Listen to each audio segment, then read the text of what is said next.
Desde Mendoza, provincia cuyana de la República Argentina, a 1.300 kilómetros de la capital federal y en el camino a Chile desde la localidad de Punta de Vacas, se lleva a cabo la extraordinaria concentración de la secta religiosa Silo, donde se dice que se reencarnará a Cristo en la persona de Mario Luis Rodríguez.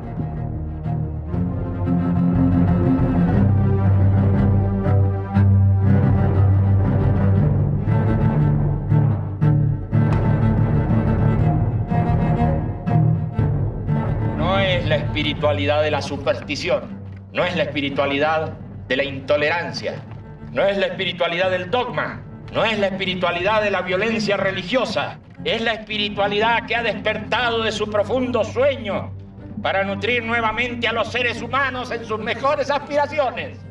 Hay un tema que yo he estado estudiando que se llama la era axial, que son los filósofos, estudiosos que se ponen a estudiar estos siglos, donde surgen los grandes, ¿no? Los poetas, el Buda, las cosas de los hindúes. Y estos mismos estudiosos hablan de que tiene que venir una nueva era. Y ellos lo intuyen, pero lo que pasa es que no saben cómo va a ser, ni quién va a venir, ni cómo. Entonces, claro, si a un tipo de estos le decís, mira, ha venido un señor de Sudamérica, no sé qué, no sé cuánto, y puede ser, no sé qué, mejor sí.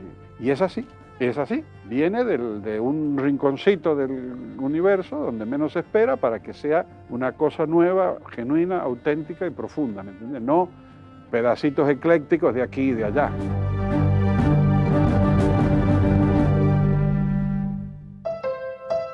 Mario Luis Rodríguez Cobos nació el 6 de enero de 1938, en Godoy Cruz, provincia de Mendoza. Su padre, Rafael Rodríguez, era enólogo y presidente de las bodegas Giol. María Luisa Cobos, su madre, era pianista. ¿Cómo fue su infancia? Normal. ¿Triste? No, afortunada. Durante su infancia, Mario no pronunciaba palabra alguna.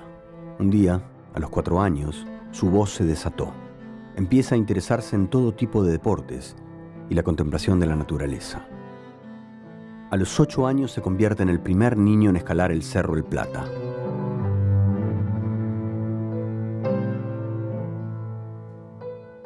Hizo la secundaria con los hermanos maristas. Su elevado carisma y una temprana habilidad para movilizar personas lo llevaron a presidir la Acción Católica de la Juventud. Recorrió las villas mendocinas. Intentaba adaptar pasajes del Evangelio a la mísera realidad de los pobladores, pero pronto pudo comprobar que esto no ayudaba. Al terminar su bachillerato recibe 4 distinciones, medalla de religión y trofeos al mejor gimnasta, al mejor ajedrecista y al campeón de pelota. Empezó a arrancar a los 15, 16 años, tenía unas construcciones escritas monumentales, ¿viste? Un chico de 17, 18 años no puede escribir esto. Tiene uno que escribió a los 18 años que se llama Ética Existencial, o decir, ¿cómo un tipo escribe esto a los 18 años? Bueno, él lo escribía. Por lo largo de sus brazos lo bautizaron Araña. El pie plano lo salvó del servicio militar y lo introdujo en el oficio familiar, la fabricación de licor. Teníamos una alcoholera familiar y demás, pero que hacía sus cositas, vendía farmacias, vendía a distintos lados. Silo, después de tener una educación con los hermanos maristas, decide explorar un poco el terreno universitario. En el terreno de la leyenda se habla de clases magistrales suyas en el aula magna, aparentemente por el despliegue de conocimientos que él llegaba a hacer durante esos momentos. Se habla de profesores sorprendidos también. Así como llega, se va, después de ese periodo, dice algo así como ya di lo que podía dar y bueno, decide seguir su camino hacia otras direcciones. Usted de joven me contaba que empezó a viajar. Yo debo haber tenido 19 años, algo así. Y entonces me largué a lo más inmediato, a lo más contiguo, a Chile. Y de Chile empecé a subir por la puna de Atacama casi, y seguí hasta Perú, y empecé a tomar camioncitos, ese tipo de cosas, y llegué a Colombia, bien. Después me fui a Europa. Me quedé particularmente en Nápoles. Lo que dice nuevamente la leyenda, de alguna manera, es que él permanece 10 días en una escuela mística que se llama Tajagata, en la que se inicia en determinadas cuestiones vinculadas al misticismo no muy especificadas. ¿Usted estuvo en el sur de Italia? Sí, estuve de pasada unos pocos días. Tuve algún contacto con gente ocupada y preocupada por su desarrollo personal. Creo que fue un contacto fecundo, pero no los puedo considerar como maestros y no puedo hablar de que se trate de una institución de la cual dependo ni cosa semejante.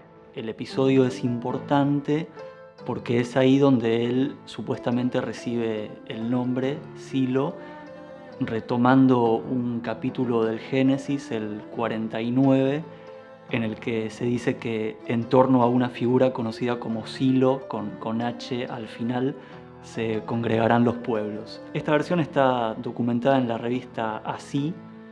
Aparentemente él se lo dijo a ellos en ese momento. Versión que con el tiempo fue tratando de diluir un poco, diciendo que más bien a él le decían silo porque se parecía a un silo agrario, porque era alto y alargado. Usted no se llama Silo. No, claro, no. Es un seudónimo, ese fue formando, yo creo, en la época en que hacía gimnasia. ¿Pero ¿de dónde sale? Por la forma alargada, desgarbada. De los hilos de cerealeros. Claro. Y ese serías vos, una especie de personaje que podría salir volando. Porque... Podría. ¿Y le gustó esto a usted del Silo? Sí.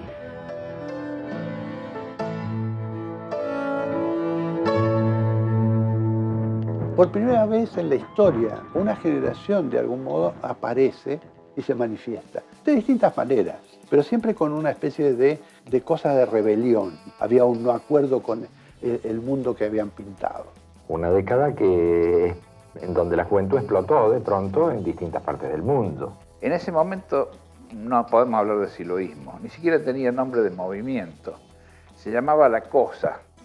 En 1962, Silo empieza a formar grupos de estudio en Mendoza. Eran grupos que estudiaban qué pasaba con uno, qué pasaba con el medio inmediato, qué pasaba con la situación mundial.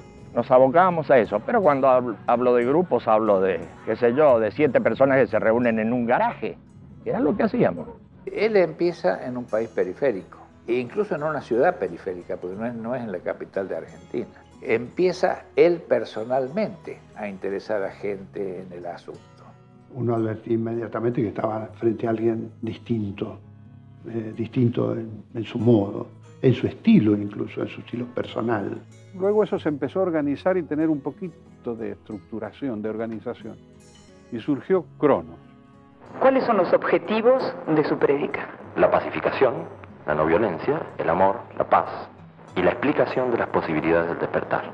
Los objetivos que planteó Silo fueron siempre los mismos y se mantuvieron hasta hoy, que es la transformación simultánea del individuo y de la sociedad. Esos conceptos en los 60 eran un tanto abstractos. Los conceptos de simultaneidad, los conceptos incluso de fracaso. Digamos, salir de las ilusiones provisorias, de los sentidos provisorios. Ese es el sentido que el negro da al fracaso. El fracaso de esas ilusiones vanas. ¿Cuál es su máxima aspiración, Silo? La realización interior, pero ¿de quién? Suya, por supuesto, pero esto ya es tan usada esta frase que ya ha perdido todo sentido, ¿no es cierto? A mayor trabajo interno, mayor exigencia a el trabajo en el mundo. O sea, que lo nuestro vaya hacia el mundo, que lo nuestro siempre termine en otros. Era persona a persona la comunicación con la gente. Se trabajaba de modo muy vistoso, llamando la atención para que se notara. Uno iba, por ejemplo, iba a difundir, conversaba con la gente, pero uno podía entrar a un bar y hablar con la gente y empezar a explicarle qué era esto, el siloísmo. Y le preguntábamos si estaba conforme con su vida, qué pensaba sobre el sentido de la vida, si había encontrado el sentido de su vida. Bueno, en fin, preguntas que tenían que ver con los temas que nosotros estábamos tratando sobre todo, porque en la primera etapa se hizo mucho hincapié en la transformación del ser humano. Pero no se trataba de simplemente sumar, hacer un evento, miles de personas y al otro día se fueran a su casa, sino que eso tuviera proceso. Y trabajábamos básicamente reuniones, retiros de 1 mes o de 2 meses y retiros de 5, 6, 7 meses. Los retiros que hace Silo por el interior van ganando adeptos y también van ganando repercusión, un poco por lo poco que llegaba a saberse del perfil de esos retiros, que muchas veces incluían exigencias físicas y psíquicas fuertes para quienes participaban de ellos y chocantes para quienes los miraban desde afuera. Y luego viene el retiro largo de Jujuy, ¿cierto? Y ahí se está en total 9 meses. Cuando termina ese retiro hay un ataque. La gente ametralló la casa que se había construido en un gesto así casi de barbarie, ¿no? Y dijeron, bueno, hemos sepultado otro grupo indeseable o alguna cosa así. En aquella época ese grupo juvenil comenzó a hacer sus estudios y al poco tiempo ya se encontró confrontando con el poder establecido. Un tema recurrente en la historia nuestra ha sido lo que podríamos decir las acusaciones. De todos se nos ha acusado. ¿Qué haces ahí? ¿Qué estás metido? ¿No te metas? ¿Me entiendes? Entonces, eso hoy que es tan débil, como si hubieran tantas opciones interesantes, en aquella época había que contrarrestarlo, ¿no? Y el siloísmo de alguna manera también es una doctrina que derrumba muchas creencias. Entonces eso complica las cosas porque las creencias son algo que están agarradas con cemento armado en la gente. Luego vino la época de Onganía, mucha confrontación, mucha persecución y claro, mucha gente nuestra detenida. La Dirección de Inteligencia de la bonaerense les hace un seguimiento durante 8 años. A raíz de los informes resulta bastante obvio que se les hace un proceso de observación bastante prolongado y eso se filtra a la prensa. Por ejemplo, se dice que no son barbudos quienes participaban de esos retiros, pero que al mismo tiempo estaban en una finca que se parece a la de Boris Karloff. Se juega un poco con lo que se sabía y lo que había que completar desde la ficción. Para los de la izquierda, nosotros éramos como gente de la CIA. Para los de la derecha, imagínate. Había mucha distorsión de lo que se planteaba. No se entendía bien qué es lo que buscábamos y lo que queríamos. Mucha gente adhirió al movimiento. Por supuesto que en aquella época se dijo que eran hippies. Claro, si lo mal visto era el hippismo, eran hippies. El hippismo en realidad nunca participó de nuestras cosas, no lo entendió. En realidad no hemos visto que haya simpatizado mucha gente nunca.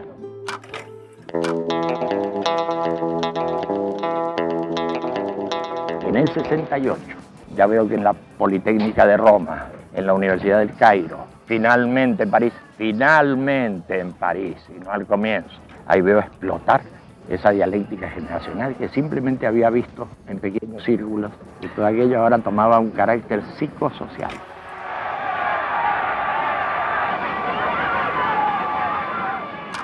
¿De qué vivió usted, Silo?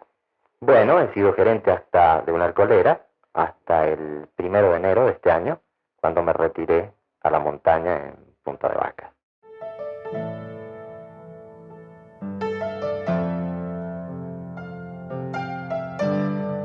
El 1 de enero de 1969, Silo dejó la vida cómoda de ciudad para iniciar su peregrinación a la montaña. Quería meditar sobre el destino de su creación. En la ladera de una vertiente construye una ermita de piedras de 3x3, con techo bajo, una cama, 2 cajones y una lámpara de querosén. Pero al retirarse, el objetivo era llevar a una cantidad de gente a comprender y a seguir su manera de pensar. De ninguna manera. Al retirarme trataba de poner las cosas en orden. Él quería imprimirle un fuerte carácter de experiencia interna a todo lo que estaba preparando y presentando. Él necesitaba también un hito biográfico porque él se desarrolla en la ciudad, en la facultad, ¿me entiendes?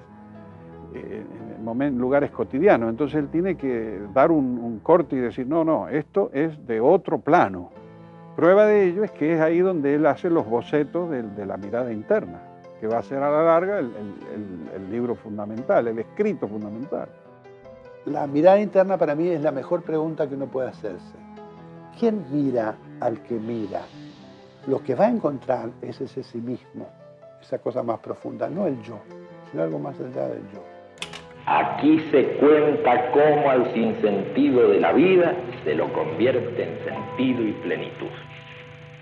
Aquí se habla de la revelación interior a la que llega todo aquel que cuidadosamente medita en humilde búsqueda. Ahí se manifiesta otro tipo de realidad. Y uno cree que la realidad es esto y a veces uno intuye, tiene sus intuiciones, de que hay otro tipo de realidad. Y cuando viene el 69, ahí esto sale al mundo. Cuando un montón de gente amiga se acerca a uno a decirle, ¿por qué no hablas para nosotros?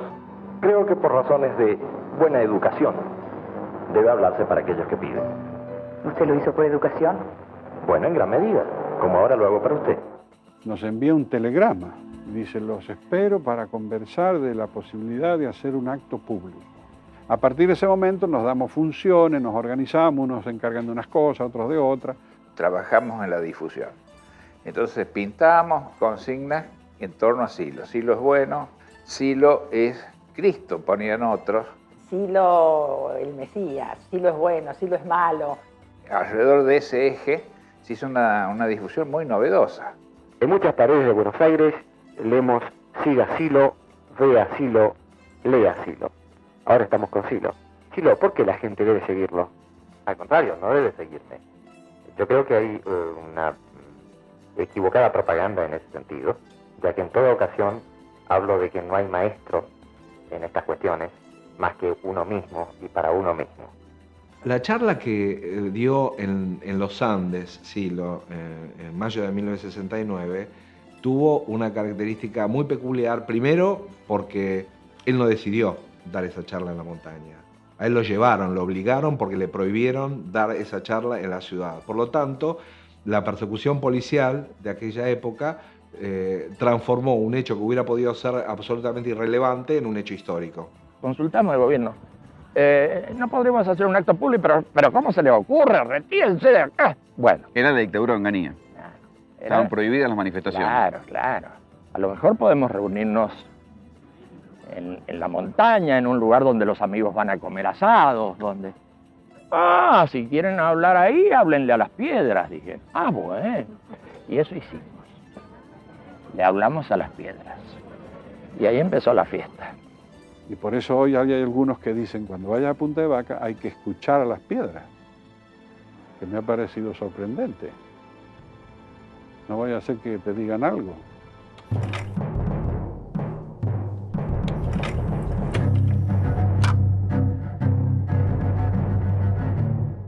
Y has venido a escuchar un hombre de quien se supone se transmite la sabiduría.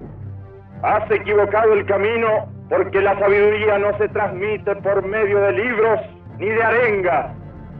La sabiduría está en el fondo de tu conciencia como el amor, está en el fondo de tu corazón.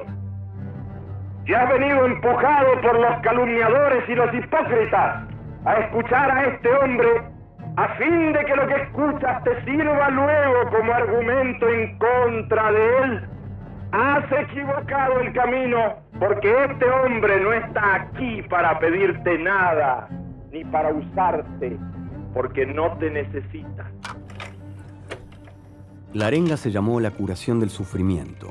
Silo planteó que el dolor es físico y depende del avance de la ciencia, de la justicia, de la organización social. Y el sufrimiento es mental, y es posible superarlo llevando una vida coherente, sin contradicciones. Ese tipo de sufrimiento, que es un sufrimiento estrictamente de tu mente, retrocede frente a la fe, frente a la alegría de vivir, frente al amor. La arenga también abarcó temas como el sentido de la vida, el deseo y el placer, y la violencia. No creas que hablo de violencia, refiriéndome solamente al hecho armado de la guerra, es de violencia física. Hay una violencia económica, hay además una violencia racial, hay una violencia religiosa. Este mundo está por estallar. El discurso del 4 de mayo de 1969 también fue un discurso político. El contenido de ese discurso era esencialmente revolucionario en un sentido claramente político, porque hablaba de cosas que pasaron inmediatamente después, como el Cordobazo. Y eso no aparecía reflejado en la prensa de la época. Hermano mío, cumple con mandatos simples. Lleva la paz en ti y llévala a los demás. Considerado por algunos como el fenómeno religioso, místico o político más insólito de este tiempo. ¿Quién es Silo? Es un mendocino de 31 años que predica la no violencia y en torno de su pensamiento se han nucleado 80.000 jóvenes de toda América. Los grupos siloístas se están organizando en el movimiento de liberación interior para difundir un nuevo estado de conciencia. Su objetivo inmediato es que los hombres y mujeres tomen conciencia de las limitaciones a las que están sometidos, propagando la doctrina del despertar, de la no violencia y de la hermandad.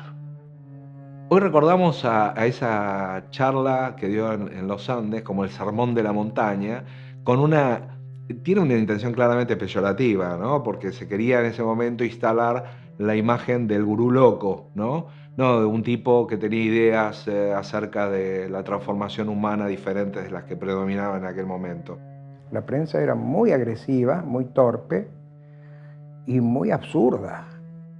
¿Por qué permitió que se lo presentara a la sociedad argentina como el Mesías? Yo creo que se ha intentado perjudicarnos con esa imagen. Publicitariamente hablando, no parece que fuera una imagen muy positiva.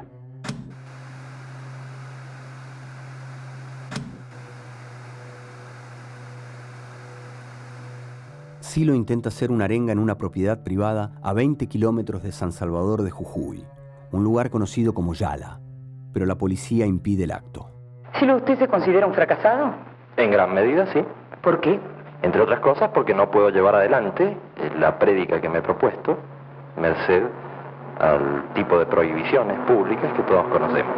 Y después se impidieron las distintas presentaciones que Silo intentó en Córdoba, en un barrio obrero, el barrio de Yapeyú.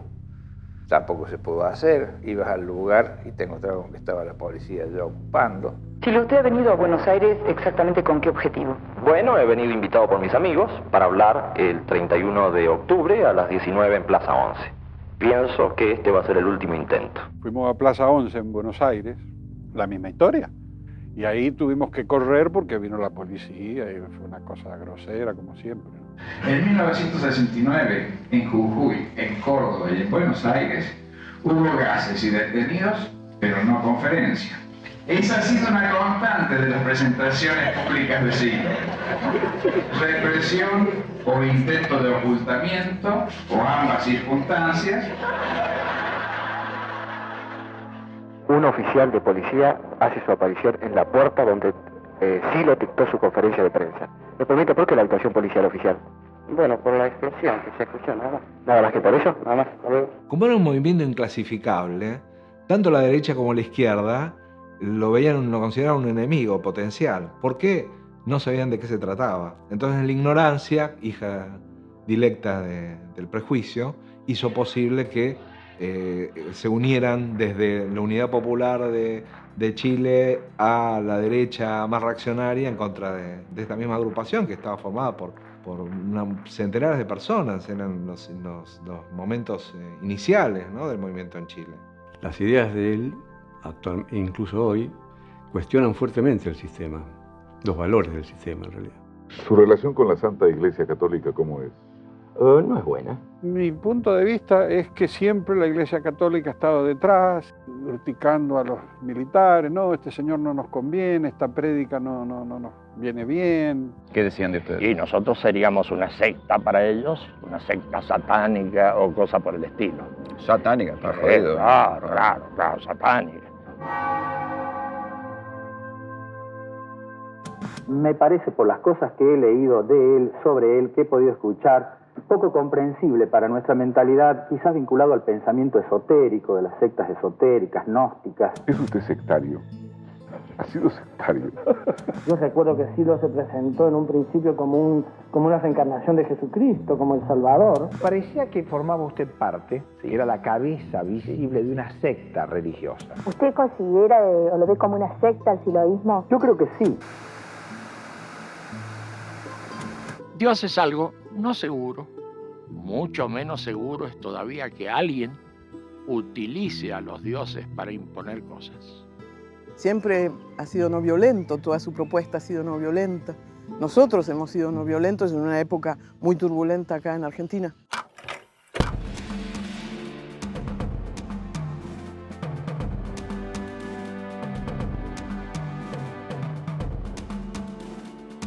Y yo recuerdo un primer movimiento político que este hombre formó en la década del 70, creo que se llamaba Poder Joven. Sí. Queda raro hablar del Poder Joven a esta edad, ¿no? Pero podemos decir que nosotros somos la línea fundadora del Poder Joven. Cuando se hablaba de revolución, se hablaba de un concepto más amplio de revolución. De una revolución interna, social, cultural, psíquica. Es decir, la revolución triple. La revolución política, cultural y psicológica. En 1971 hicimos un partido, Cronos, y que fue rechazado por la justicia electoral. Que en algún momento se habló de que atentábamos contra el ser nacional, ser con mayúscula. El ser nacional. Y nosotros mirábamos. Bueno, eso se le dijeron a todo el mundo. Claro, nosotros buscábamos cuál era el ser nacional. Era un problema para nosotros poder saber en qué estábamos. Espero que todos seamos capaces de escribir una página más para señalar que Chile tiene su propia voluntad creadora y su noble decisión de hacer cada vez más grande la patria.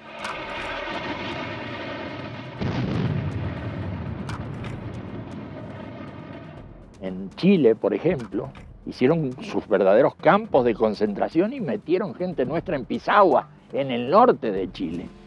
A mí me metieron preso 17 veces. ¿Iba preso por qué?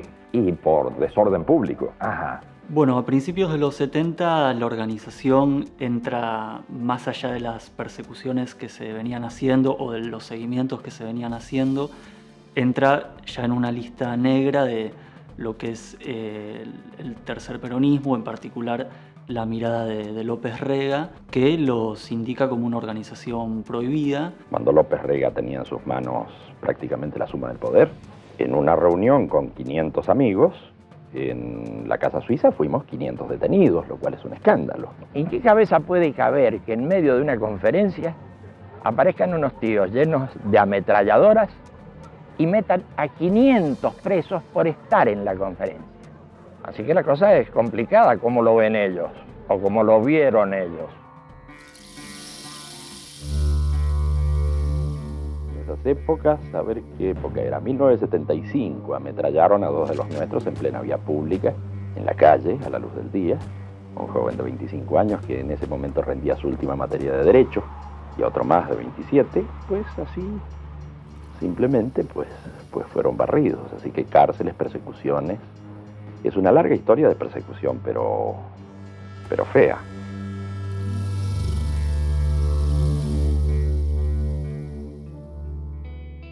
A veces he captado un pensamiento lejano. A veces he descrito lugares que nunca visité. A veces he contado con exactitud lo sucedido en mi ausencia. A veces una alegría inmensa me ha sobrecogido. A veces una comprensión total me ha invadido. A veces una comunión perfecta con todo me ha extasiado. A veces he roto mis ensueños y he visto la realidad de un modo nuevo. A veces he reconocido como visto nuevamente algo que veía por primera vez. Ya nos habíamos metido en las montañas, habíamos ido a la selva, entonces ahora buscamos un lugar llano, plano, el centro del país, en Córdoba, donde instalamos un centro de trabajo. En una casa, en un lugar muy particular, llamado Sal Si Puedes, se hizo un retiro que también hizo de algún modo historia. Allí por primera vez se habló de lo que eran las disciplinas y los oficios. Y eso terminó al final, después de los trabajos, terminó también mal. Por el contexto social, cada vez que llegaba una camada nueva y salía la anterior, nos metían presos. Esto pasaba cada 15 días. Y ya ahí en febrero hubo un problema.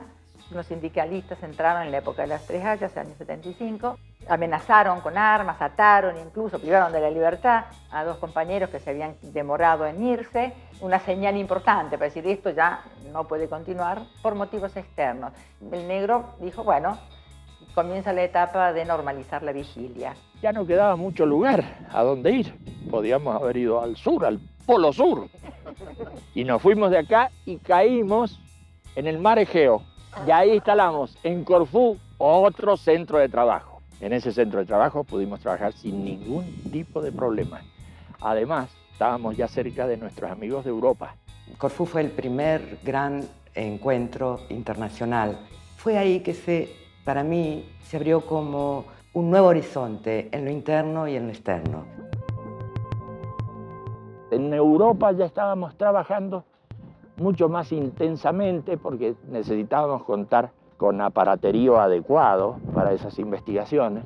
Y eran las investigaciones del fenómeno paranormal. Pues y ahí es donde por primera vez Silo desarrolla el tema de la psicología trascendental. Según nos explicaba él, de alguna manera el hombre está dormido porque sus ensueños le van cubriendo la realidad. Entonces lo que se va haciendo con el siloísmo es descubrir esos ensueños para ver en cuánto influyen en mí y me impiden ver la verdadera realidad. Fenómenos muy controvertidos como la sensación, la percepción, los sueños, la hipnosis, los estados alterados de conciencia, etc., recibían una explicación coherente y elegante.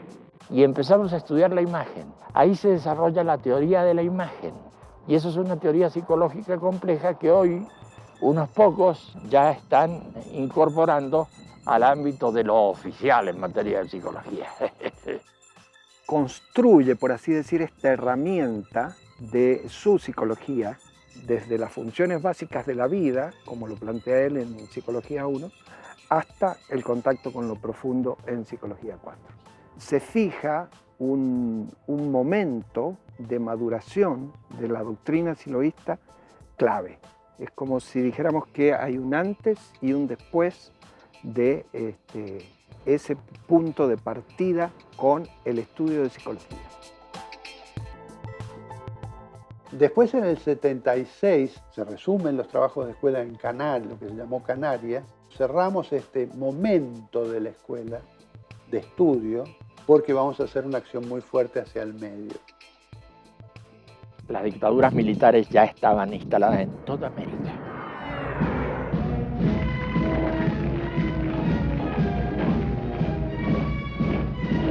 Desafortunadamente fue montado este pensamiento en la dispersión de la gente que tuvo que irse a otros países. Yo creo que la dictadura nuevamente nos ayudó mucho, en el sentido de que mucha gente tuvo que irse. Y en Europa, a diferencia de otros exiliados, esta gente empezó a conectar y a difundir sus ideas con la gente del lugar. Algunas calles de algunas ciudades tenían una inscripción que era Silo. Así es. Silo. Así es. Pintadas. Sí, sí, sí. Llego a Francia, ¡pum! Silo, una inscripción. Este es el Silo argentino, no puede ser Silo argentino. En Londres, ¿qué hace Silo acá? Esta inscripción la ha hecho algún argentino que pasó por acá. Llego a Italia, Roma, para hacerla breve. Una gran inscripción, Silo. Tanto ha crecido esta secta. No todos los pensadores y filósofos tienen lo que se dice seguidores. Yo pensaba que era una secta, ¿sabes? Cuando era chica. Claro. Yo creo que tanto yo como mis amigos lo tomábamos como una especie de nombre de batalla. Sabíamos que molestaba bastante. Hubo un gran trabajo de formación de gente. Teníamos nuestros primeros cuadros, que tampoco eran numerosos. Y en ese momento el movimiento ya se había expandido. Surge la necesidad de crear una expresión social y cultural que plasmara en una organización el planteo del siloísmo. Para la década de los años 70, comienza a articularse la Organización de la Comunidad para el Desarrollo Humano. Se trata de una agrupación social y cultural que con el correr de los años sería reconocida por Naciones Unidas.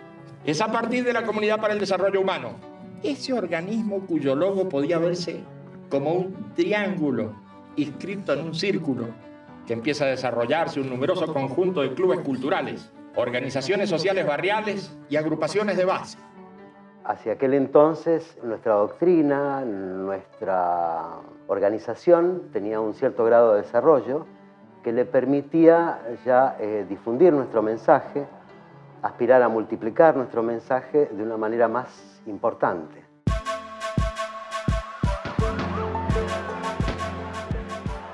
Ya se advertía, por lo menos para nosotros, se advertía muy claramente los indicadores de una desestructuración creciente. Se iban disgregando valores, referencias, antiguos valores y referencias que hasta ese momento eran indiscutidos. A partir de ese momento se veía claramente cómo todo ese armado se iba resquebrajando. Surge la necesidad de dar a nuestro mensaje otro alcance, un alcance todavía más mundial, más internacional. Empezamos a movernos con ese asunto de la misión del 80. Toda una gira por Europa, por Estados Unidos, por el Asia, por Latinoamérica.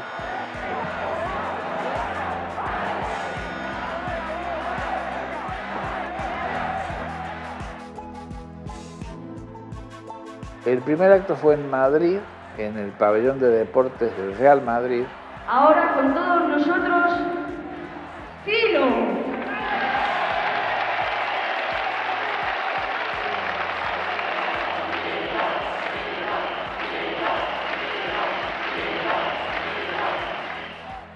Hay mucha gente que pregunta, ¿por qué ustedes hacen lo que hacen? Lo hacemos como supremo acto moral. Nuestra moral se basa en este principio. Trata a los demás como quieres que te traten.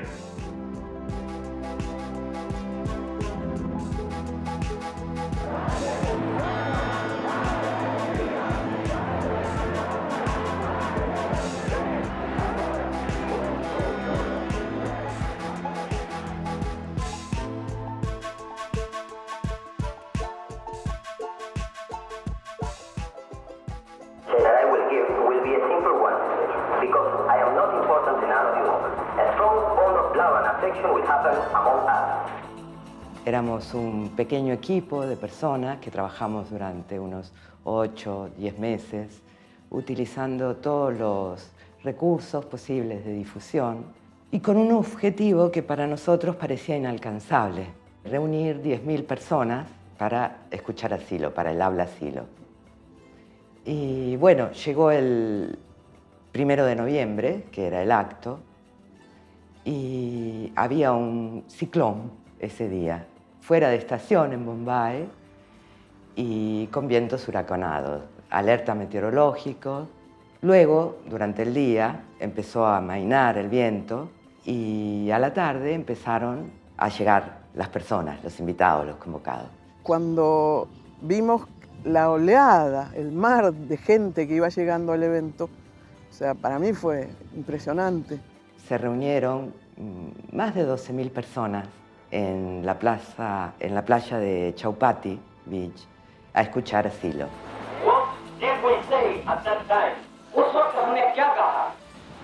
Dijimos, sin fe interna, sin fe uno mismo el temor produce sufrimiento, el sufrimiento produce violencia, la violencia produce destrucción. Overcomes destruction. हमने कहा बिना आंतरिक विश्वास के Fue impactante, impactante. El trato de la gente hacia él, reconocerlo guía y maestro. Es muy extraño que una persona de una civilización aparentemente tan diferente tenga esa capacidad de llegada o haya tenido esa capacidad de llegada con el pueblo de India. Desde el comienzo mismo es como si se hubiesen conocido desde siempre y se reconocen uno en el otro y así ha seguido. Sea con la presencia física de Silo o sin la presencia física de Silo, hermoso, en todo sentido. ¿Usted es un hombre de fortuna? Nunca ha estado mal. ¿Casó con mujer de fortuna? Además.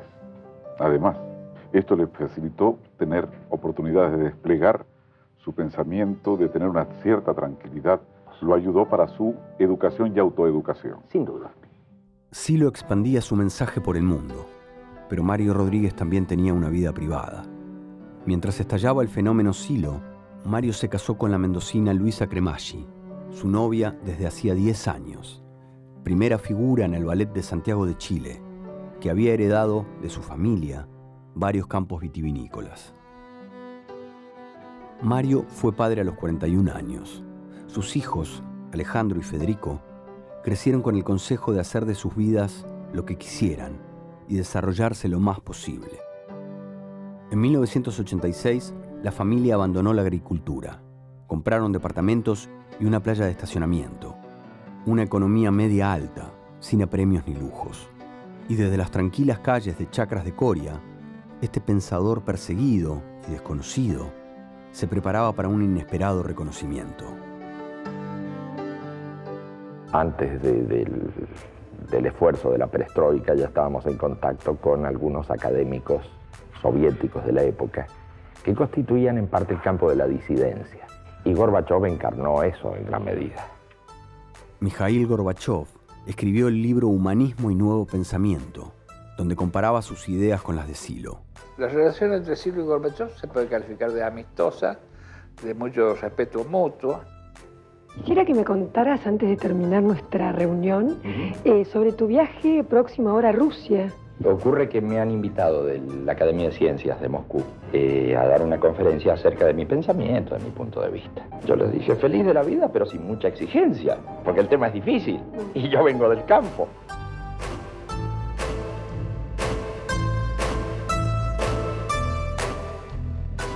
Марио Родригес приехал к нам в гости. Ну, может быть, наши установки какие-то носят идеалистический немного характер.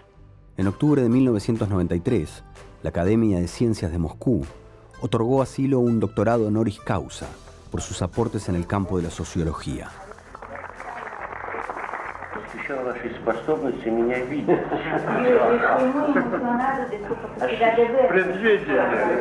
Mucha gente dirá que es humanista, porque la palabra humanismo puede resultar decorativa. ¿Te interesó o resulta un poquito pesada? Gracias, señor. Hay que acostumbrarse. Tuvieron un doctorado honoris causa. Y no solo eso, sino que hay gente que tiene ganas de plantear la posibilidad de que seas un premio Nobel de la Paz. Nosotros aspiramos a una nación humana universal, posible únicamente si existe la diversidad. El influjo político de Silo también llegó a África. El presidente de Zambia, Kenneth Kaunda, se declaraba humanista pero no permitía la celebración de elecciones libres. Al poco tiempo de reunirse con Silo, se abrió al juego democrático. Luego mantuvo un fluido contacto con la causa. ¿Qué diría usted que es más importante, la libertad o la igualdad? La libertad, sin duda. ¿Y la moral?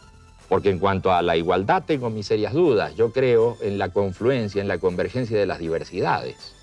¿Cuál es el límite de la libertad? La libertad del otro. En 1983, Silo creó una estructura con delegados de grupo y de equipo, coordinadores locales y generales. El sistema se mantuvo por 26 años y, como sucedía en los años 60, amigos y familiares temían por la salud mental de los nuevos incorporados. Se amontonan las acusaciones. Si yo les digo que se llama Mario Rodríguez Cobo, seguramente la mayoría de ustedes no lo conocen. Si yo les digo que se llama Silo, ahí algunos puede ser que lo empiecen a recordar. Es un hombre de bajo perfil, pero que tiene 1 millón de seguidores en todo el mundo. Es de Mendoza. Silo. El comportamiento del líder, la forma de manejo de ese grupo de manera verticalista. Hay cientos de denuncias, tenés foros. Y es raro, es difícil imaginar que haya cientos de personas queriendo denunciar algo que no existe. Bien, en los 90 lo que se ve es la aparición de algunos testimonios, la mayoría anónimos, unos pocos con nombre, en los cuales ex militantes del movimiento lo denuncian por tener un perfil sectario. Entonces se fue también construyendo la imagen de Silo como un líder sectario, cosa que él creo que en algún punto lo preocupó, pero nunca fue el eje de sus apariciones en los medios, el hecho de tratar de desmentir eso. ¿Por qué entonces les quedó tanto esa cosa de que que fueron una secta, que... Yo creo que por los medios de difusión. Bueno, ya cobramos de vuelta. Me parece. Porque efectivamente no hay juicios ni condenas en su contra, no hay... Claro.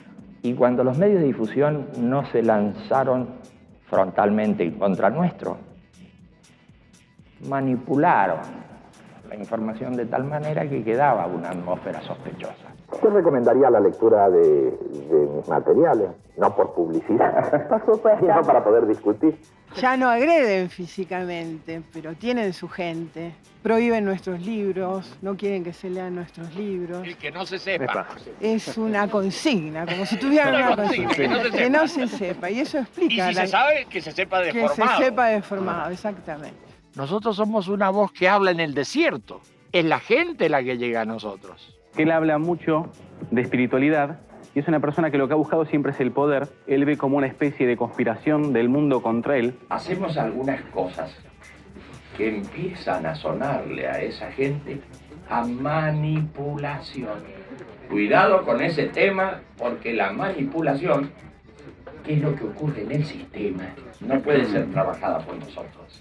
También había un fenómeno real que tenía que ver con que era un tipo que tenía su magnetismo y generaba su atracción, y había gente que quería estar cerca del líder y no necesariamente pasaba por una cooptación forzada, sino por un deseo de estar cerca de un tipo que atraía masivamente a muchas personas.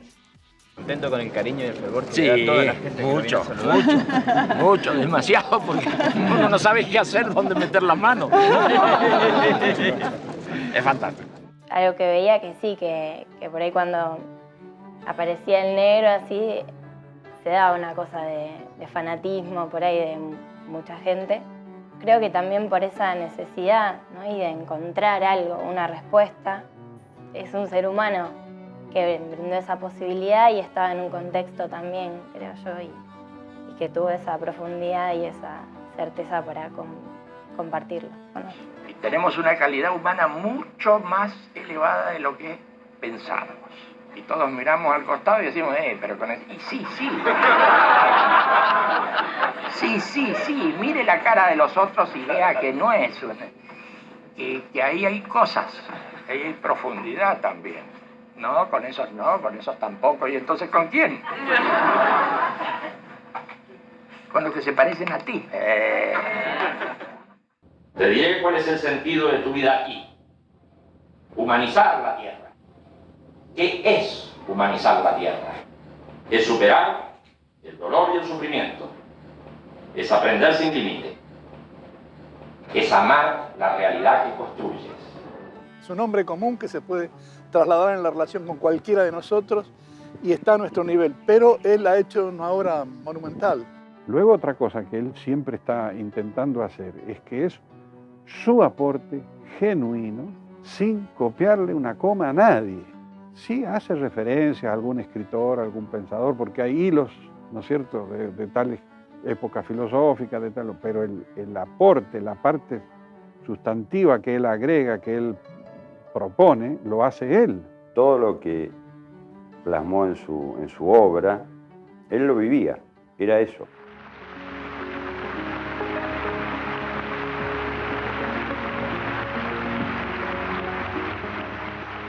No es solamente una doctrina intelectual en donde uno entiende por qué lee, sino que es una forma de vivir y de hacer, en donde uno no solamente lee eso, sino que va aplicándolo a sí mismo y van comprendiendo una nueva forma de vivir.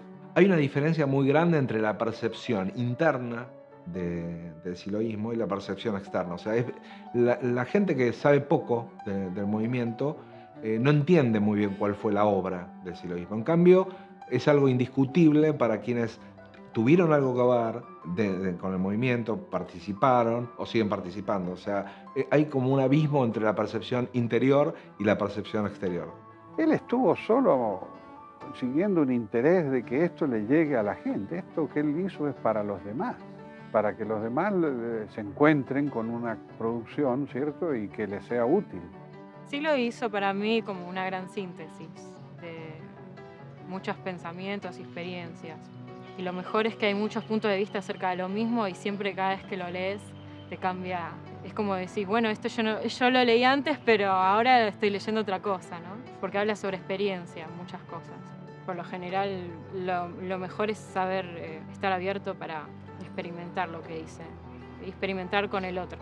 Usted contó una fórmula muy fácil para definir. Sí. Yo soy escritor, y es cierto, mostrar el libro es eso. Sí, claro. Pero bueno, pero también hay que ver qué escribe uno. Yo no tengo ningún miedo en decir que mis escritos son ideológicos. Hoy está muy mal vista la palabra ideología. Esperé encontrar algo realmente fuerte, radical, que tuviese realmente esos elementos aterradores que se suponían. Y me he encontrado con algo bastante más convencional y hasta fome, diría yo, de lo que esperaba. Seguro. No vi ninguna cosa que pudiéramos calificar de extraordinaria en términos de hacer un llamamiento a algo insólito. Me pareció que había una multitud de pequeñas ideas o medianas ideas, y muchas de ellas bastante convencionales. ¿Cuál es la esencia, si es que la hay, de su pensamiento y en virtud del cual tanta gente lo sigue, lo congrega, lo escucha, lo lee, etcétera? Podría decirle que como idea ética principal está aquello de trata a los demás como quieres que te traten y todo va a marchar mejor. Eso parece que se ha dicho antes. Sí, 2000 años antes de Cristo ya empezó a decirse, sin duda. Es muy llamativo que prácticamente no haya ningún tipo de estudio académico, ni hecho por historiadores, antropólogos, sociólogos, acerca de la relevancia de este movimiento y lo que significó en la historia, por lo menos, de las ideas y de los movimientos sociales de los 70. Yo creo que si hay 2 o 3 estudios realizados sobre esto, que es un fenómeno súper interesante, estoy exagerando. Bueno, no es habitual que alguien que reflexiona desde Mendoza logre 1 millón de personas que compartan su pensamiento en el mundo. Digo, no hay otro caso en Argentina. No creo que haya una cosa así. Si no eres indiferente al dolor, Научись относиться к другим так, leer anderen te behandelen op de wijze. Ciò che pensi deve coincidere con ciò che senti. If you are indifferent towards the pain and suffering of others, a v lidské společnosti.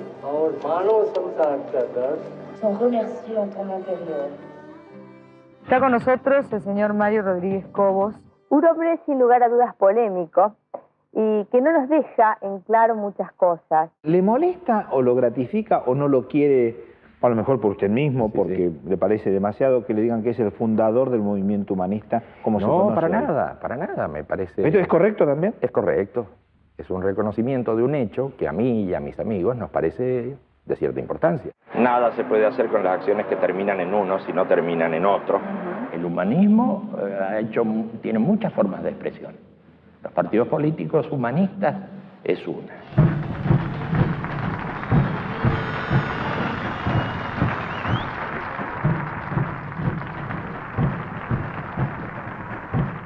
Hay una campaña de la Comunidad para el Desarrollo Humano, juntando firmas, 1 millón de firmas para que se promulgue la ley del servicio militar optativo. Entonces obtuvimos 1.200.000 firmas, en definitiva, las presentamos a la prensa. Y fue como el antecedente de la formación de la creación del Partido Humanista.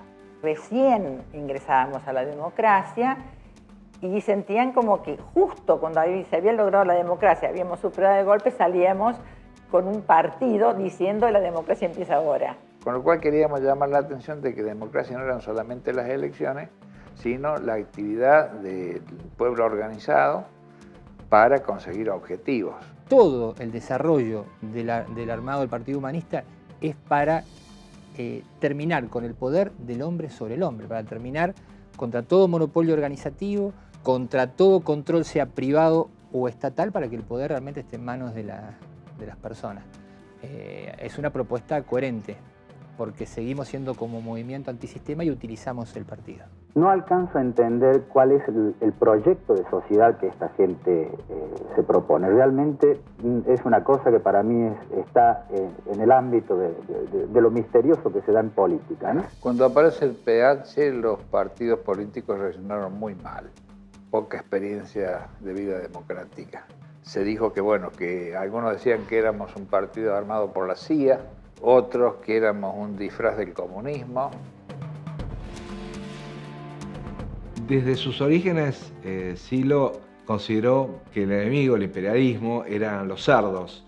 Y los cerdos perduraron porque en los 80 fueron parte de una campaña muy visible contra el Fondo Monetario Internacional, en donde veíamos a unos chanchitos muy bien dibujados, en donde el Partido Humanista de esa manera expresaba su repudio, ¿no?, al Fondo Monetario Internacional. Esta nación humana universal tiende a desarrollarse pese a la uniformidad que han pretendido establecer los imperios en sus momentos de máxima expansión. En vivo y en directo nos ubicamos con otro de nuestros móviles, el móvil 15, desde Callao al Cine, allí Juan Pablo Guerri. Adelante. Va a hablar quien es el líder de este partido humanista, quien lo fundara hace 30 años en Mendoza, conocido como Silo, Mario Luis Rodríguez Cobo. Silo hará entrega del libro naranja.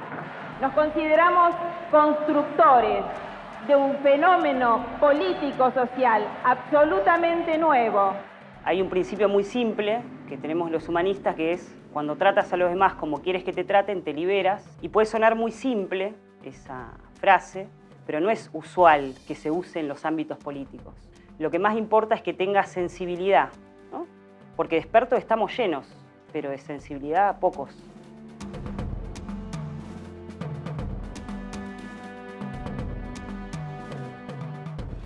¿Usted tiene aspiraciones políticas por lo que veo en su discurso? No tengo aspiraciones, pero sí preocupaciones. Silo no persiguió nunca ningún tipo de referencia política hacia el medio. ¿Usted quiere ser presidente de la Nación? No, de ninguna manera. ¿Diputado, senador? Ni desde lejos político. ¿Qué voy a ser candidato si no soy político? Pero lo que sí me pareció bien es que la gente se expresara políticamente. ¿Cómo van a dejar que esto quede en manos de los irresponsables que conocemos en todas partes del mundo? Para nosotros se trata simplemente de prácticas imperialistas de dominación y de tales casos los pretextos son de cualquier tipo. Tomemos, por ejemplo, el bloqueo económico criminal impuesto a Cuba desde hace varias décadas. Vamos a Callao, al 100 de esta capital, móvil 15, Juan Pablo Guerri. Escuchamos la palabra de Silo. Cierra el acto de este partido en la sede nacional, hoy refundada por los integrantes de dicho partido. Se ha perdido la primera virtud del ser humano, la compasión con el otro ser humano. En los términos ideológicos tradicionales, este es un hombre de izquierda.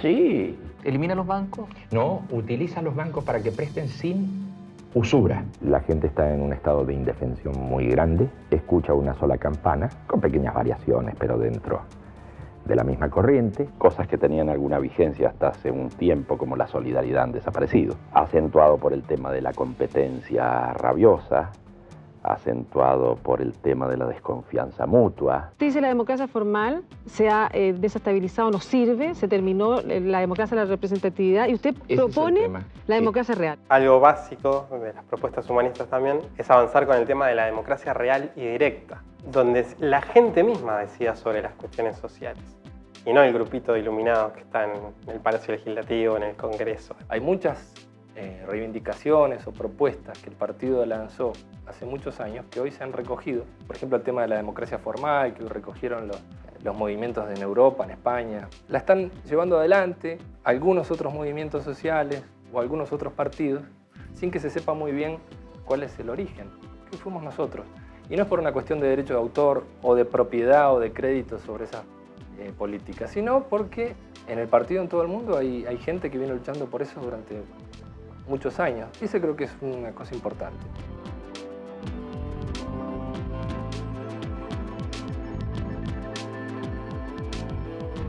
Han pasado los años, han pasado casi 30 años, y Silo sigue reuniendo gente alrededor de él, sigue siendo un líder y se ha transformado casi en un mito.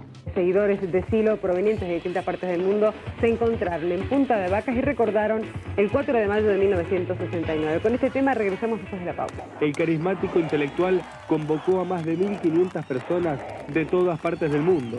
Su pensamiento generó adeptos en más de 60 países. De muchos de esos lugares llegaron al mismo lugar de reunión de hace 3 décadas para rendirle homenaje a su maestro. Aquí estamos de nuevo.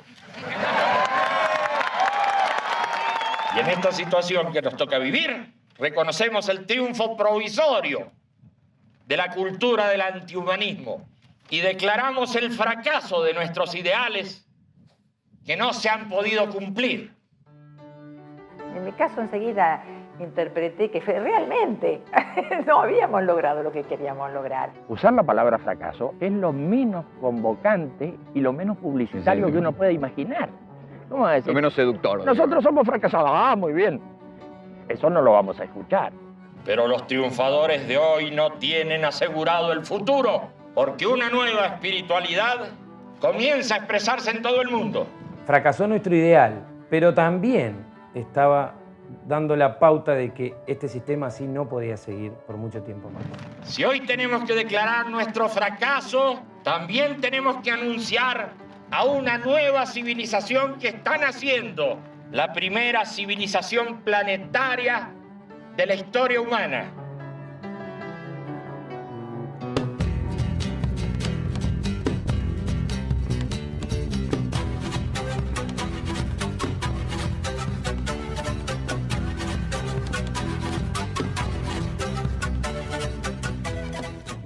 Hemos fracasado, pero insistimos.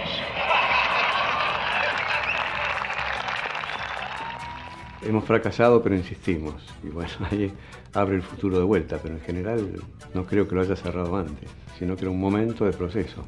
Un pequeño proyecto que no había resultado y que se seguía adelante con el proceso mayor.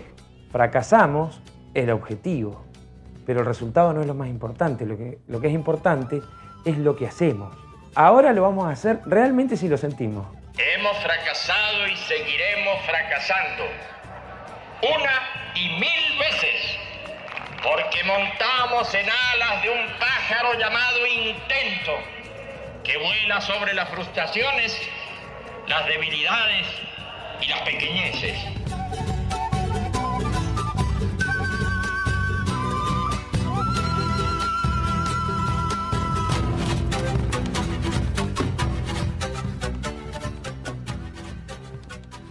Los días 3, 4 y 5 de mayo, miles de peregrinos de todo el mundo participaron junto a Silo de las primeras jornadas de elevación espiritual realizadas en el Parque Punta de Vacas a los pies del Monte Aconcagua.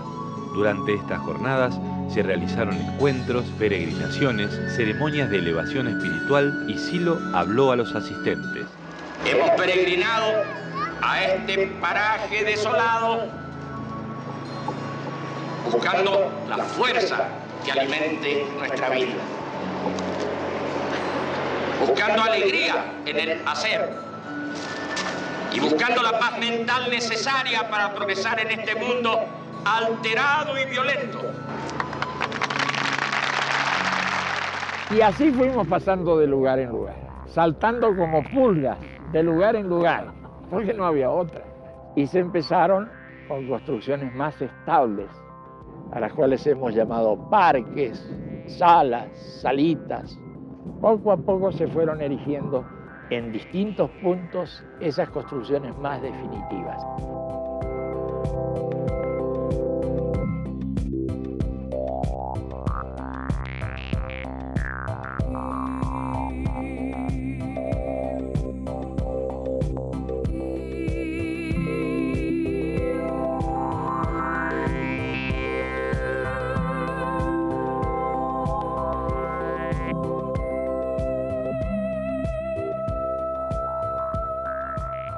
En cada uno de los parques existe un portal. La idea es que al pasar ese portal uno se conecte consigo mismo, con lo más profundo y encuentre como otra experiencia o pueda enfrentarse a todas esas cosas de las cuales huimos cotidianamente porque no queremos verlas.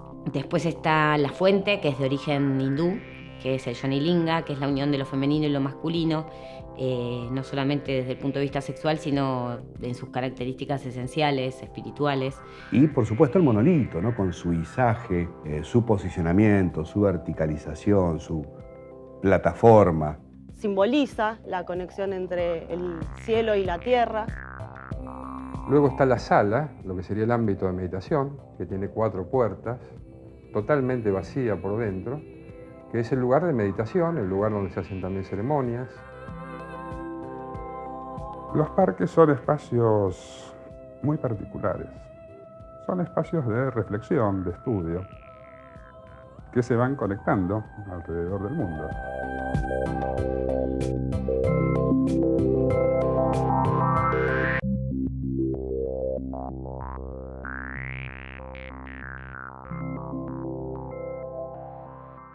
Los parques del movimiento humanista son una buena oportunidad y un buen lugar para saber qué es del movimiento y qué es del siloísmo hoy. En un rincón puede haber una ceremonia de casamiento, en otro puede haber una ceremonia de pedidos, de deseos que tienen que ver con lo personal, con lo laboral, etc. Y bueno, evidentemente un lugar en donde la gente va a reafirmar su fe en el movimiento, a pasar un buen momento y también a organizarse de acuerdo a los próximos pasos a dar en lo que es el siloísmo y en lo que es el movimiento humanista.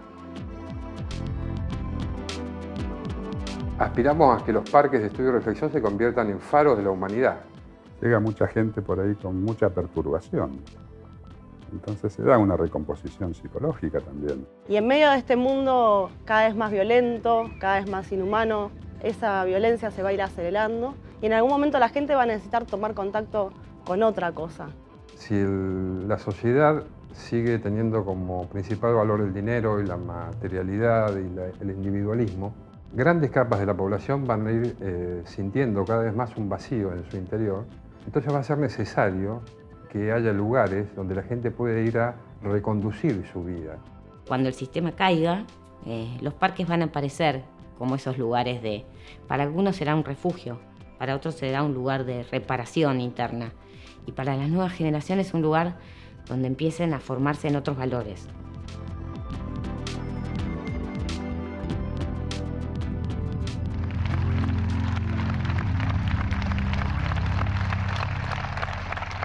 Es la fe en nuestro destino.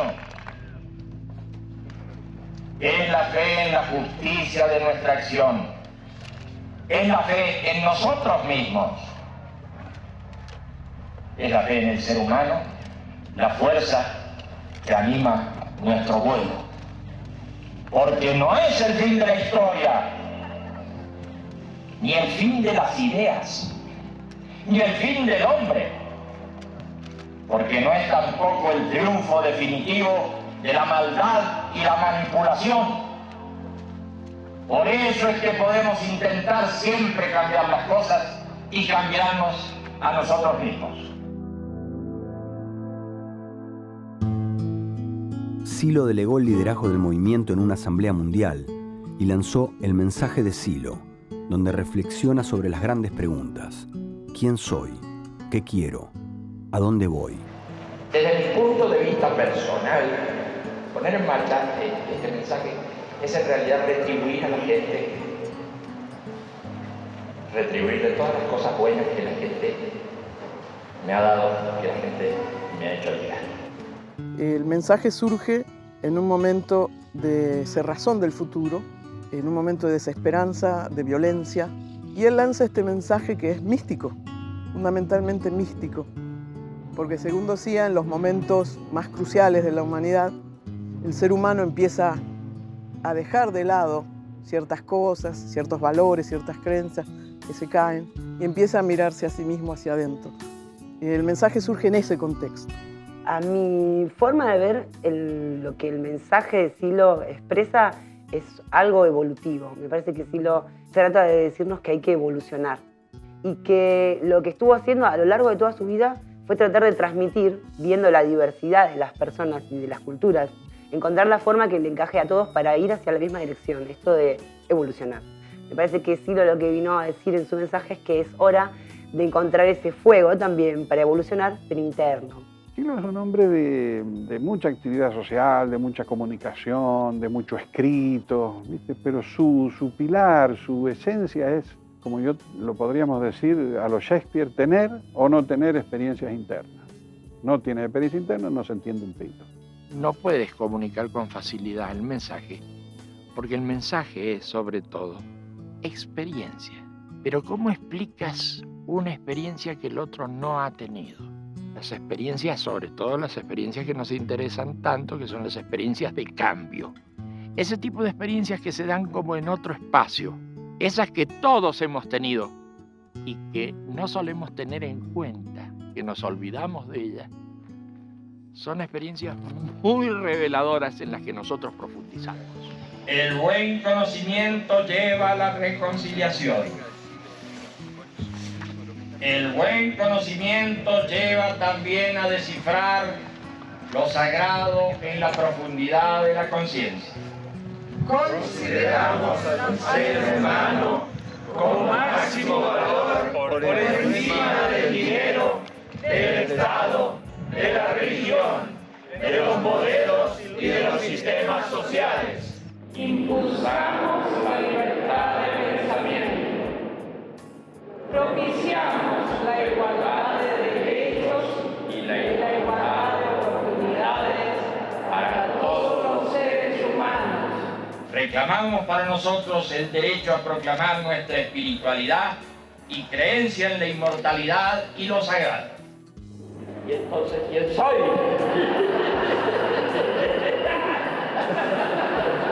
Pero ¿cómo puede ser? Yo soy, claro, como una piedra, como algo fijo. No. Eso me enseña muchas cosas, me crea problemas, es cierto, pero también me enseña muchas cosas. Él a alguien le dijo en algún momento dado, dice, no he dejado pasar un día de mi vida sin hacer trabajo interno. Y uno cree que lo tenía servido por su manera de ser. No, él desde chico empieza. Un mensaje muy breve, muy pequeñito, con un librito muy chiquito también, que habla del camino, que habla de, qué sé yo, la vida cotidiana.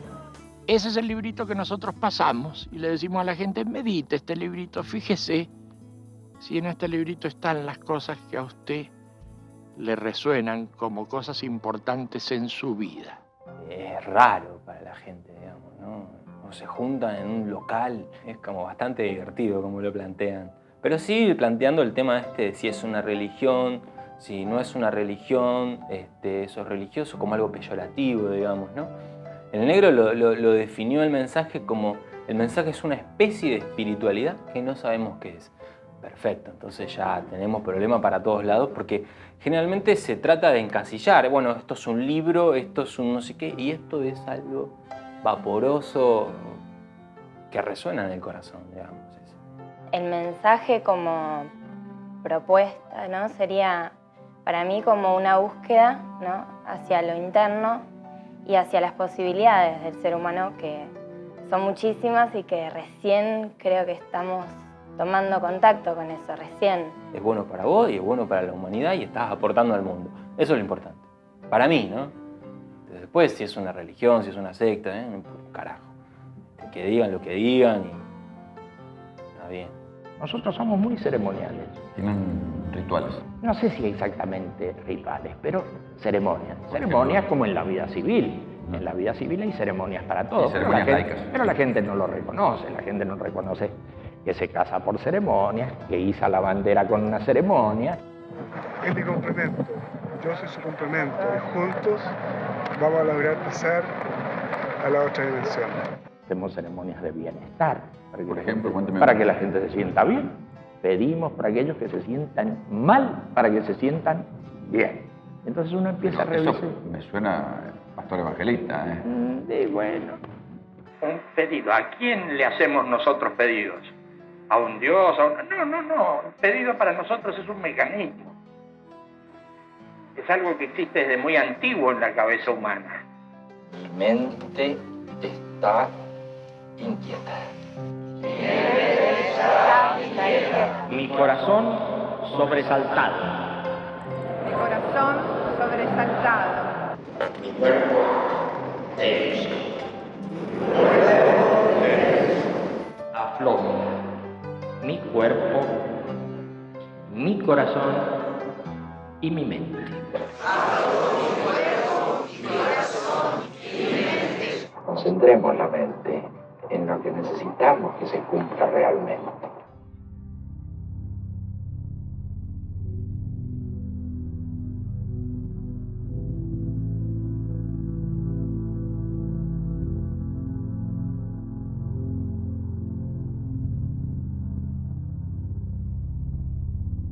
Para todos, paz, fuerza y alegría.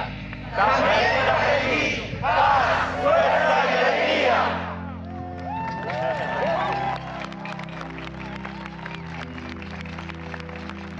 Estamos listos. Todo dependerá de que la gente lo tome en sus manos, y lo ponga en marcha, o no lo tome en sus manos, y estará bien. Una comunidad del mensaje de Silo es un grupo de personas que se reúnen semanalmente para hacer alguna de las ceremonias que están en el libro del mensaje de Silo. Siempre tratando de intercambiar desde la experiencia, porque la experiencia siempre es válida. Las teorías uno discute, siempre puede justificar cualquier cosa. Si no hay una cierta atmósfera entre la gente, y eso tampoco se puede reglamentar, tiene que haber buena atmósfera. Entonces algunos hacen una experiencia linda, otros regular, y otros dicen, ¿y para qué he venido acá? 30 kilómetros. Bueno. Es de libre interpretación, es de libre organización, y los seres humanos no estamos muy acostumbrados a la libertad. Es difícil ser libre, es muy, muy complicado. Aspiramos que nuestra vida no sea una cosa chata, movida por lo inmediato, por lo que vemos, sino que tenga una dimensión espiritual. Para mí es una posibilidad de tomar contacto con otros espacios y de compartir con otros eso también. Y eso es liberador. Y creo que eso es lo que la gente está buscando cada vez más. Está buscando afecto y sentido. ¿Qué sentido tiene la vida? ¿Qué sentido tiene estar acá, en este mundo, en este plano? ¿Qué pasa después de morirnos? ¿Qué pasa con la muerte? Así que para mí el mensaje es eso y no podría hacerlo sola. Yo siento que es en conjunto. Siento que es con otros amigos, con otros hermanos de camino, que codo a codo vamos sintiendo esa necesidad de profundizar. Es como un... y así, ¿no? Así que eso para mí es el mensaje.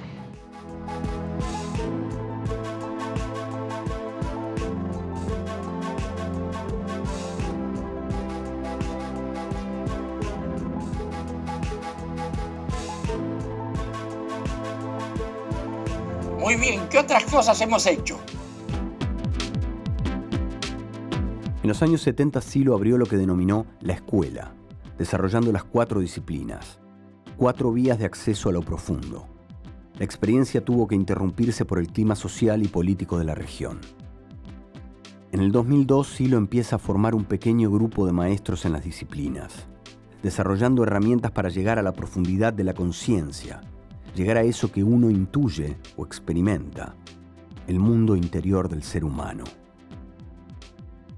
En 2008 las puertas de la escuela se abren y se organizan camadas de iniciados, y se pone en marcha un método revolucionario. No hay maestros ni discípulos, todos avanzan en conjunto mediante el intercambio y la paridad. Simultáneamente con los trabajos de la escuela, empieza a proyectarse una marcha mundial por la paz y la no violencia. ¿Cómo vamos a hacer una marcha mundial? En el año 2006 se hizo una campaña mundial por el desarme. Hicimos un videíto pequeño de 30 segundos. Nos faltaron los bien pensantes que dijeron, ¿y por qué se hace eso si está fuera de moda? Al otro día explotó el lío con Corea. Luego está la iniciativa del 2009, que es la Marcha Mundial por la Paz y la No Violencia. Bueno, pero ¿para qué vamos a hablar de eso si no podemos hacer nada? ¿No podemos hacer nada? Sí podemos hacer, porque vamos creando conciencia, que era uno de los objetivos de esta marcha. La marcha arrancó en Nueva Zelanda el 2 de octubre de 2009. El recorrido incluyó más de 60 países y cubrió una distancia de 100.000 kilómetros. Durante la realización de la Marcha Mundial, Silo fue invitado para brindar una conferencia ante los Premios Nobel de la Paz en Berlín. I would like to welcome Mr. Mario Luis Rodríguez Cobos, Mr. Silo. Una marcha recorre el mundo. Es la marcha por la paz y la no violencia. Lo urgente es crear conciencia de la paz. Desde luego aspiramos a que esta nueva sensibilidad pueda instalarse y conmover las estructuras sociales, abriendo el camino para la futura nación humana universal.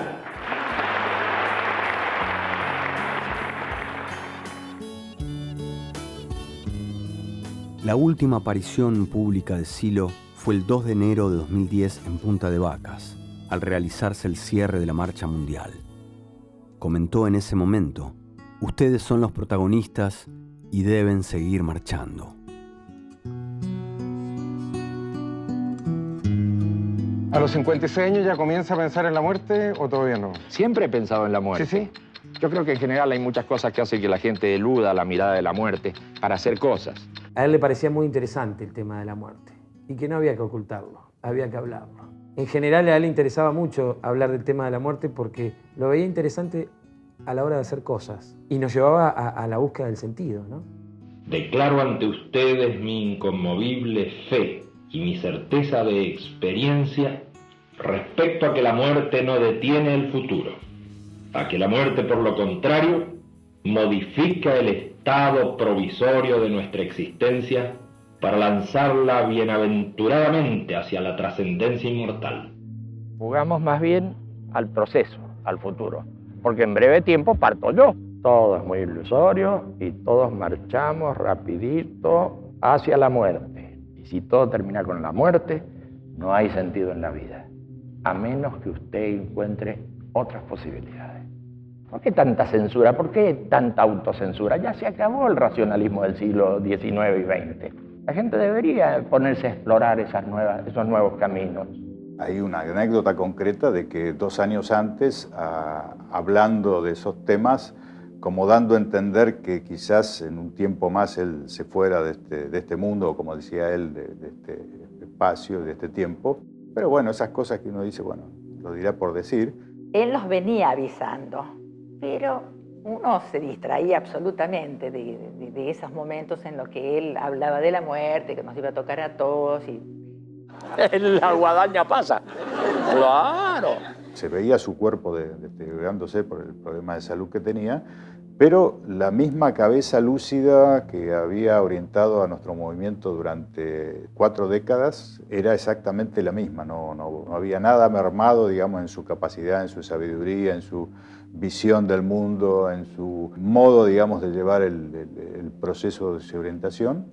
Por eso quizás nos produjo tanto shock su partida, porque por un lado la veíamos venir, pero por otro lado decíamos, no puede ser que una persona que está tan lúcida esté a punto de partir de este mundo, ¿no? Yo quisiera, amigos, transmitir la certeza de la inmortalidad. Pero ¿cómo podría lo mortal generar algo inmortal?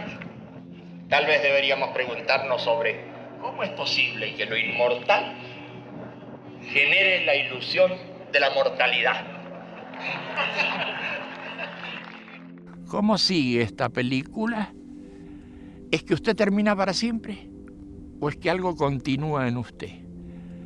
Usted quisiera tener respuestas sobre eso antes de partir, porque partir es seguro que va a partir.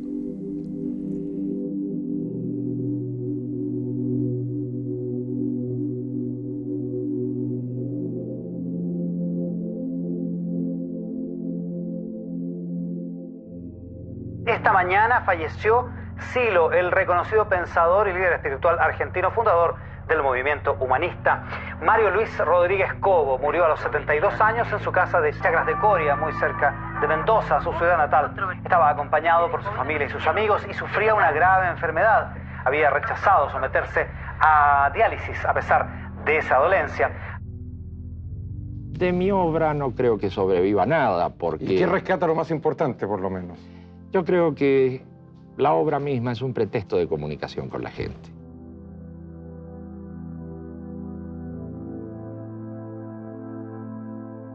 Me acordé del himno de la alegría y me acordé de todo lo que Silo ha hablado, ha escrito sobre el tema de la muerte. Y yo definiría al 16 de septiembre, si tuvieras la posibilidad, lo definiría como el Día Mundial de la Inmortalidad. Claramente tenía certeza de que continuábamos. Yo he ido ya un par de veces, que te parecerá un poco supersticioso, a un café que lo solíamos encontrar, y resulta que te quedás ahí esperando y efectivamente no viene, ni vendrá. Se va el negro de este mundo, se genera su ausencia, porque el negro, el amigo, el de carne y hueso, el mendocino, no está más. Empieza a nacer aquella cosa que se puede definir como una imagen, si se quiere, de un guía. Ya empieza a sentirse como una imagen mitológica. nace Silo. Es extraordinario. Señores, muy agradecido.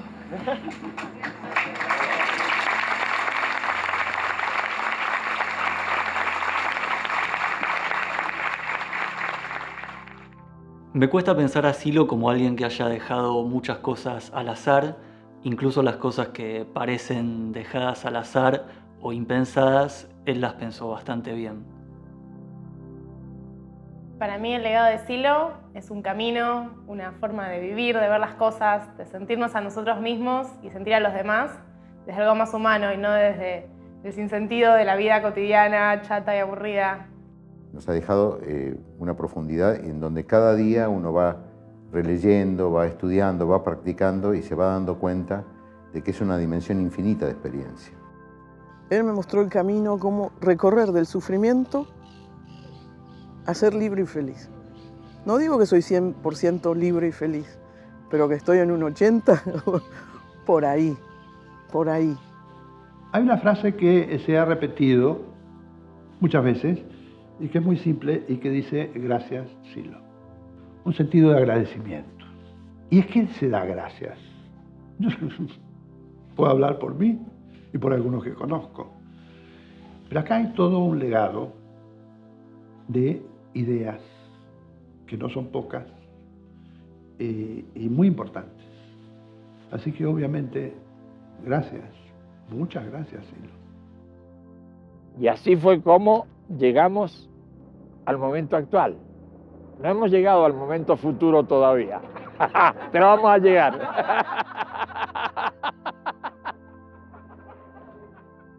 ¿Qué es Silo? ¿Quién es Silo? Claro. ¿Y quién es Silo? Bueno, yo creo que es una persona bastante tranquila, muy de provincia y con algunas preocupaciones y también con algunas aficiones, ¿no es cierto? Yo me definiría como alguien que no tiene las cosas muy claras, frente a la claridad que todos tienen. Todos ustedes tienen mucha claridad, todos ustedes son una maravilla y uno es un infeliz que no sabe ni dónde está parado.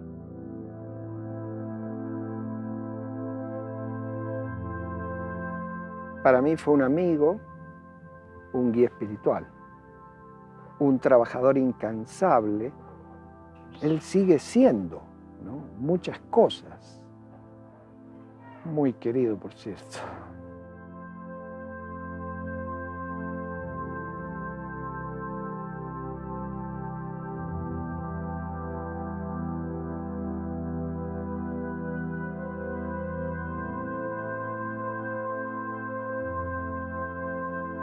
Última pregunta, ¿qué le gustaría que figurara en su epitafio? Fue una buena persona, pero un mal escritor.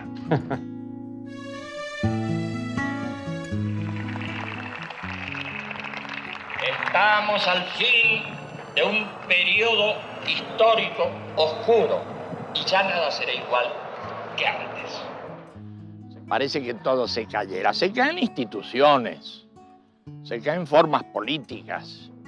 Seguramente está muy bien que se caiga, pero en las personas no, está surgiendo un nuevo sentido, una cosa muy importante. Están aspirando a otro tipo de mundo.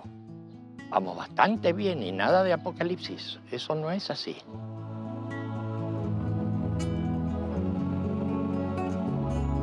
Abrigamos una gran esperanza hacia el futuro. Creemos que está cambiando el mundo muy rápidamente y sobre todo que está cambiando la conciencia de la gente. Vamos a vivir a pesar de los fundamentalismos, a pesar del irracionalismo, a pesar del fascismo. Por primera vez estamos en condiciones de cambiar el ritmo de los acontecimientos.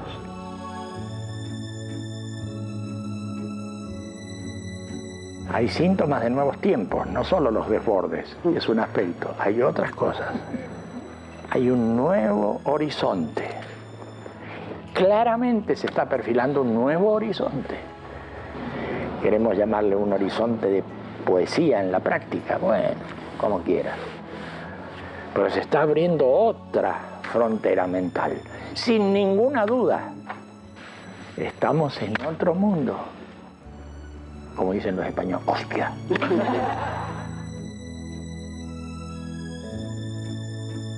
yo quisiera compartir con todos esta certeza profunda que dice: lo sagrado está en nosotros.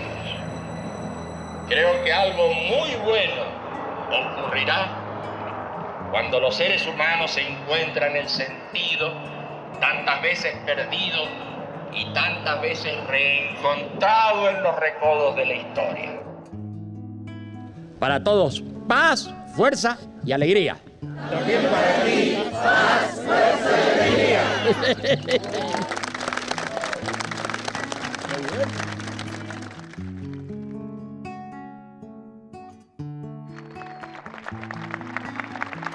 Este es el intento que vale la pena vivir, porque es la continuación de las mejores aspiraciones de la gente buena que nos ha precedido.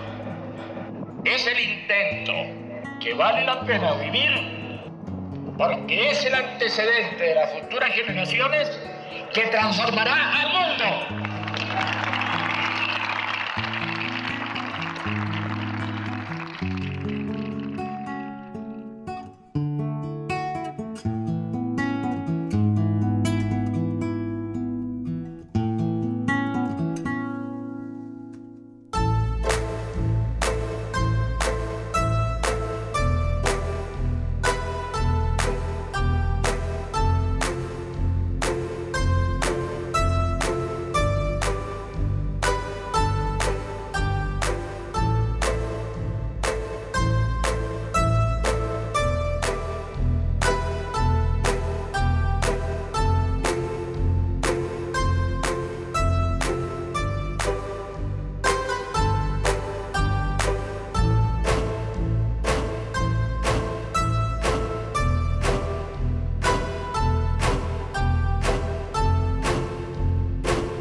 terminó el acto, quiere decir eso.